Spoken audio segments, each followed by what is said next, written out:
Hello, hello. This is the 111th Test from the Future, an experimental podcast from the year 2223, which we are sending from our present to yours. My name is Dirk. And my name is Simon. And we're putting the past in podcast. We're feeling pretty relaxed. Mm-hmm. Yeah. But for those people that listened to last week's episode, we may want to clear up a few things. Sure, yeah. At the end of last week's episode, we were a bit... I wasn't so panicked. There was a bit of panic going on, yeah. Yes. We were at the museum, and turns out a dinosaur had escaped. And, okay, we needed to... Well, if you've listened to the last episode, you know what happened there. And we were even so surprised that we even didn't mention our email address. No, we didn't even say... We didn't any listener emails. We didn't even say, see you in 200 years. I think I slipped it in there, but it was all mixed up, you know. Mm-hmm.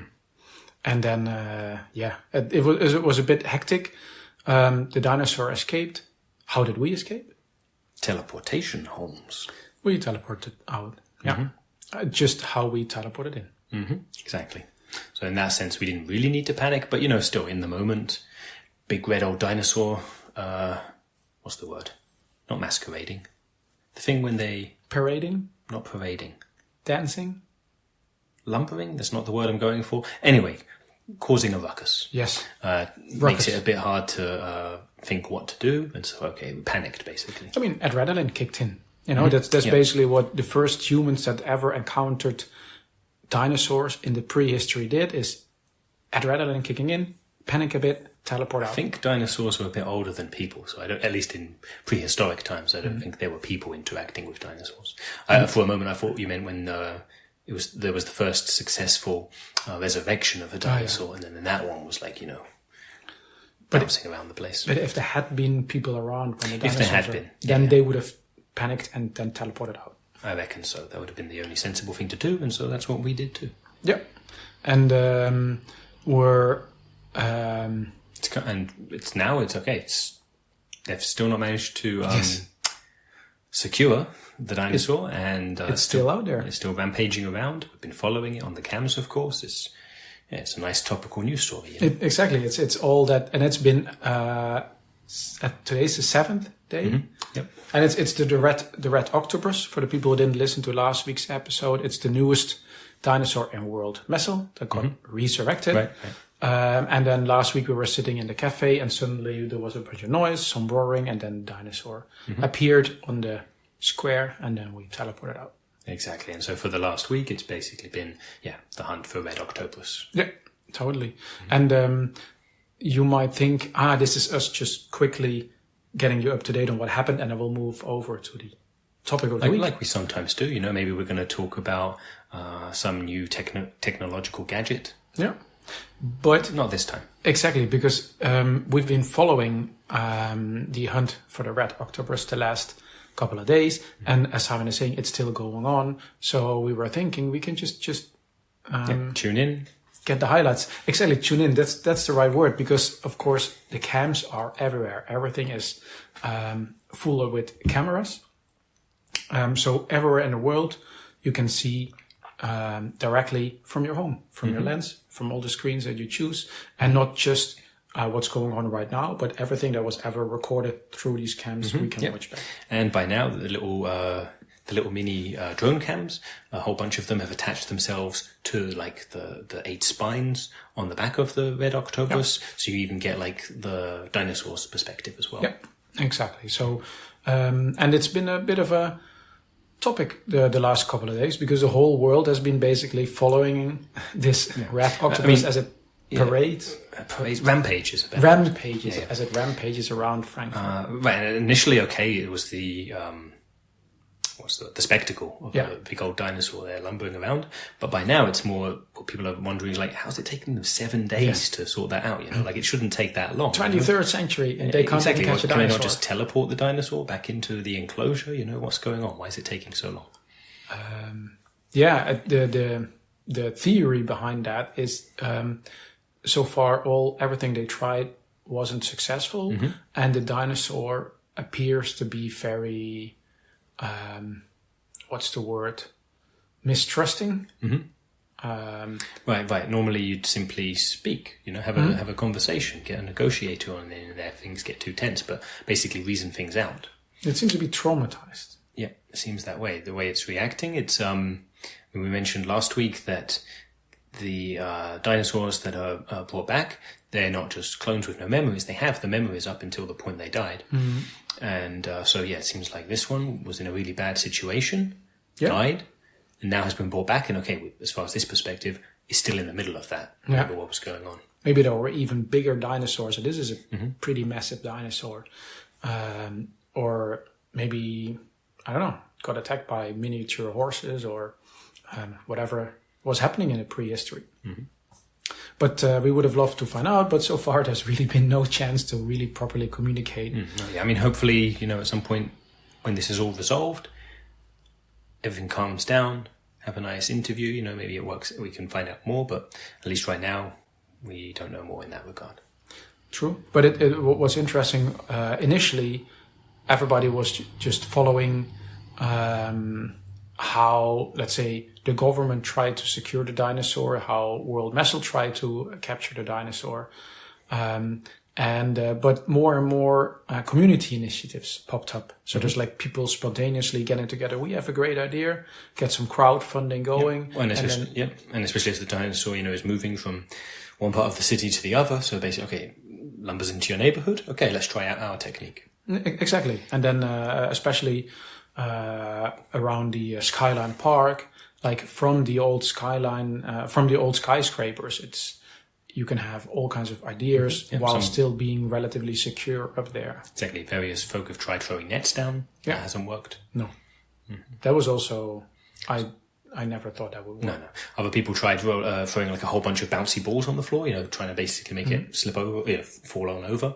That wasn't really thought through because it fell over once, but then it just got back up again. So, the idea that I had the most trust in was the teleportation plan. That seems the most straightforward. To have, basically they had portals lined up and they tried to get the dinosaur to walk through a portal, but it's either too smart or too unpredictable, and because it never did. Right. Yeah, not so far. And one part also early on, once it got away from the museum, I got into the nearby forests and munched on some giant mushrooms. Yeah. And it's possible that those are having an effect on its state of mind as well, That could actually be the case. Yeah, I remember that. There was really big chunks out of those mushrooms. Yeah. That makes sense. And, those mushrooms are pretty harmless for us, but this dinosaur's from a long time ago, so maybe its physiology wasn't so compatible. True. I think I think the general feeling of the people is amusement at this point. And the thing is, it's walking through Frankfurt. But it's what I understood from, let's say, the 21st century. Like the ground floor was covered with cars and parking spaces and so on, apparently. Like out, not the ground floor of the building, you mean, but like just outside. Yeah, exactly. And of course, what we have in transportation at the moment is teleportation, and everything else hovers, flying so cars. So all the roads that would have been covered in some kind of smooth, hard surface 200 years ago, by now they are grass. Yeah, exactly. Or growing plants, basically. And like all the cars are parked on the top floors of the buildings. Apparently, this used to be the bottom floors because they weren't hover cars, which means that the ground floor, or just the surface. When you're talking about outside, you can just call it the ground. Okay, the ground is basically just used for walking. Yeah, and that's it. Sometimes you hover, let's say slightly above it, like on your hoverboard or so, but most of the actual transportation, if it's not teleportation, is taking place up in the air, with mostly walking happening. So it's mostly grass and shrubberies and similar. And these are not resistant to massive dinosaur feet. No. So it's been really making its mark. You can really see where it went because there's no fixed surface anymore. You see, and at the moment, if you look at Frankfurt from above, you really see like this massive trail of dinosaur paws through the city, you can really see where it went. Yeah, and especially like once it's cleared an area, some folk have been going in and like painting the insides of those footprints, so that you like with glow in the dark paint. True, actually, yeah. So that really at nighttime, especially, they can shine some UV light, and it really looks pretty cool. I wonder if they're going to keep those. I mean, they'd have to do something more permanent. It's just, at the moment, it's mud, yeah. So left to itself, at some point it will go away, but like maybe they set some permanent surface on top of it. I think in a few minutes maybe we can check where it is at the moment. The last time I checked, it was south of the river. Did you have anything from the last week during maybe one of the capture events or so that stuck? Did you particularly... You mean like something that you still remember? Yeah. Sure, there was one part where they... So, as I mentioned earlier, I mean, an obvious thing to try is to simply negotiate. Yeah. Or, negotiate is the wrong word. To talk to the dinosaur, and work out what's going on, what it needs, what it wants. Doesn't have to go around rampaging everywhere in principle, yeah? Yeah. So, okay, but to talk with it, no one could get close enough safely. So, okay, set up some big speakers, and they got some of the other dinosaurs to, either record pre-recorded messages or just to, have a conversation. Couldn't really do the conversation thing because the dinosaur that's on the rampage wouldn't talk back. Yeah. But, they had some like nice peaceful meditation things. Other dinosaurs like relating, their experience, like, okay, what happened to them when they first were resurrected and so on. Okay, that hasn't worked so far at least. Maybe they haven't found the right tone or the right thing to say. They did also then try playing some music, maybe hoping to either soothe it or, either soothe it or piss it off. Either way. Actually, it did seem to respond also with the dinosaur. So they also tried to make sounds of dinosaurs that the red octopus would maybe eat, and also making sounds of animals that would maybe eat the red octopus. To try and corral it to somewhere else. And then different music styles, and it would react differently to them. You could see that, hey, it is picking up, but that never actually having the reaction that they expected. It's, like you mentioned, it's very unpredictable, and so when people are trying these things, they're not working out how they expect. What I think was interesting, I mentioned before, people did some crowdfunding to get some sort of solution going, but there's also been a whole bunch of merchandise. Did you see that? Yeah, of course, by now. Especially around Frankfurt, I thought it was pretty cool. There's a stand at the Willy Brandt-Platz. They're usually selling like Frankfurt merchandise, and like half of the stand, they turn it into what's the Frankfurt dinosaur now? Exactly. So like some have, say, general Red Octobrus merchandise that they just basically bought from World Messel and then sell with twice the price. But the Frankfurt dinosaur, I went to Frankfurt for the holiday and all I got was stamped on by a big dinosaur or something like that. Sure. And like scaled down casts, I guess. Yeah, casts of the footprints, make a cast of the footprint, scale it down to keyring size. Hey, you can have the little footprint on your keyring. But what I thought was brilliant, at one point it passed through there and it destroyed the stand. So most of the merchandise got destroyed in that stand. But then they were selling the destroyed merchandise because it was generally it's been destroyed by the Red Octopus. Right, destroyed and exactly touched by the actual Red Octopus. Yeah. And it is like if you could drink coffee from your mug, but I have like 27 other mugs already at my home. I don't really need another mug, but I don't have a mug that's been touched by a dinosaur. Yeah, like crushed into little pieces and then stuck back together with super glue. That is and I think they were sold out like within an hour or so. That was really cool stuff. Yeah, and there was a really nice song also written. Not really for the Red Octobrus, but about it. What was the title again? Come on. Was it Eileen? Yeah, exactly. Some folk have taken to calling the Red Octobrus Eileen. So yeah. Or maybe that is its name. Maybe they sure. That's the bit where we'll find out. We don't know so much about it yet, because, like I say, people haven't really been able to have a conversation yet. Yeah. Shall we go check where it is at the moment? Yeah, let's go have a look. Okay, let's see if I can... this seems to be... I think it's It's on our side of the river now. Hey, cool. So the reason I stood up already is I can see out the window there some drones following along. I figure if we look out the window, we may be able to. You reckon it's so close that we can see it from the balcony? I think so. Let's check it out. I can see there's the drones moving in this direction. Yeah, exactly. It's a bit of rain as well. Oh yeah, how's that? Yeah. You can see it. They're coming around the building over there. Yeah. But you see, there's some transport passing by. Of course. I mean, like it's business as usual. Yeah, by now people are kind of used to it. You just steer clear of the immediate vicinity. But you see the woman standing on the street right in front? Yeah, right. She's wearing pretty unusual clothing. What's she doing? It's like a black hat, which looks a bit like a mouse, like meaning a mouse's ears. And white stockings, black shoes. Yeah, and holding a red cloth. So she's standing right over there on the right, and then on the left there. Okay, the dinosaurs, but it's stopped running. It's stopped moving. It's like they're having a standoff. Stare down. A stare down, a standoff. See, they're moving the transports out of the way.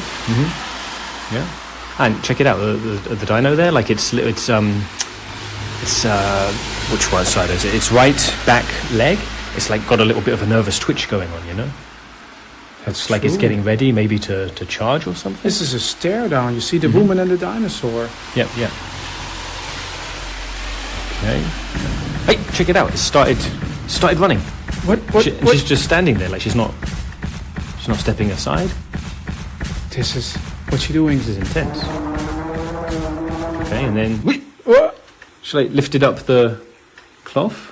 And where'd the dino go? It disappeared. This was what just happened. It's down there, but it's like the size of a chicken now. It's minified. It was. Well, I don't even. I guess that's one way to do it. I like it that they were playing a game of chicken, and now the dinosaur is the size of a chicken. Right, and there you go. Now it's much smaller. Okay, someone just picks it up and puts it in a cage. Job done.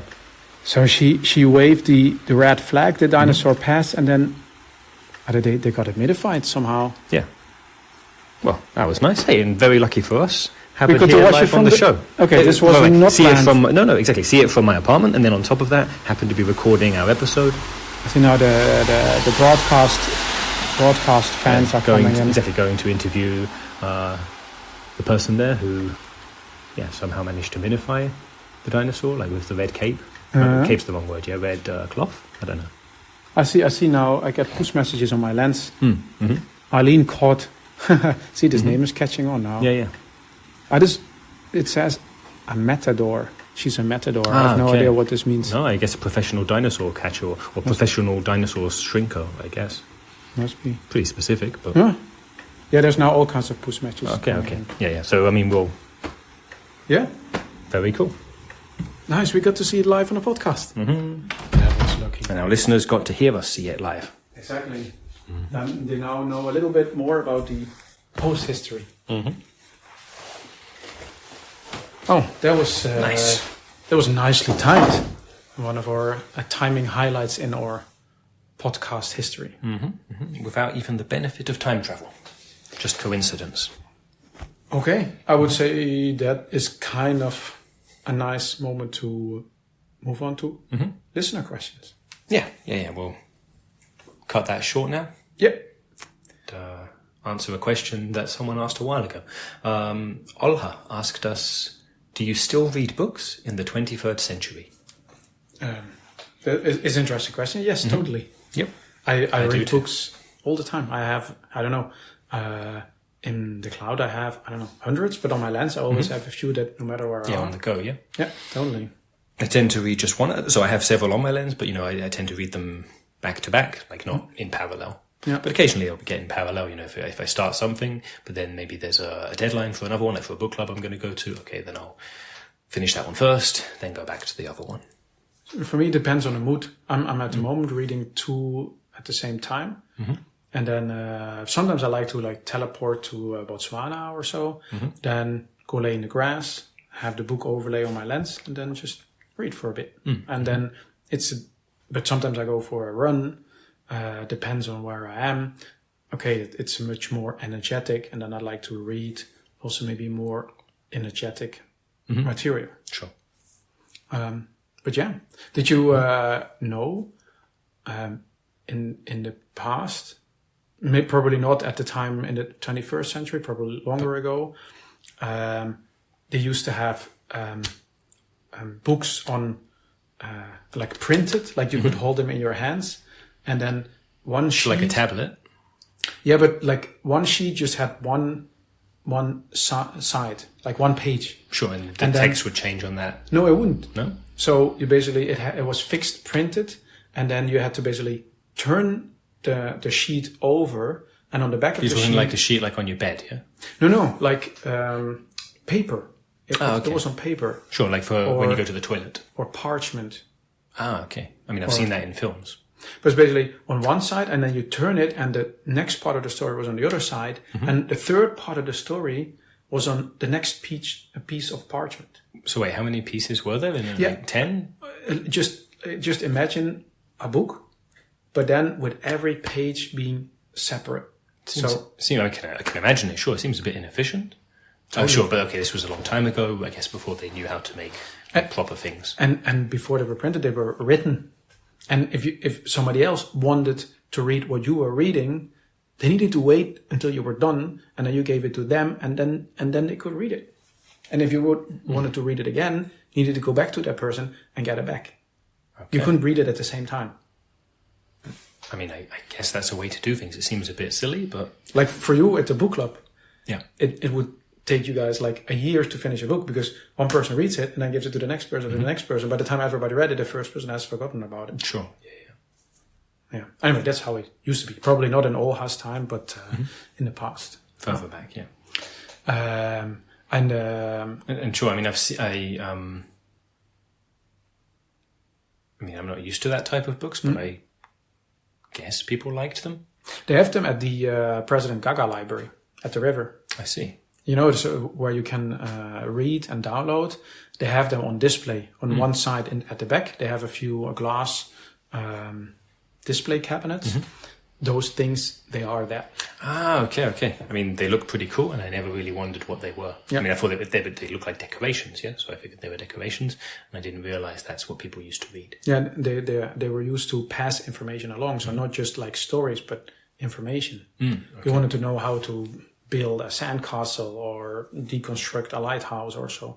This was written in this thing, and then it could just be that you are on one side of the globe, needed to, build a sandcastle, and the book about it was somewhere else on the globe. You had to go fetch it. Yeah, had to go fetch it, or somebody had to go bring you that book. To you, sure. So you could then do what you wanted to do. I'm glad we don't do it that way anymore. No. Anyway. So that was an easy question. It was.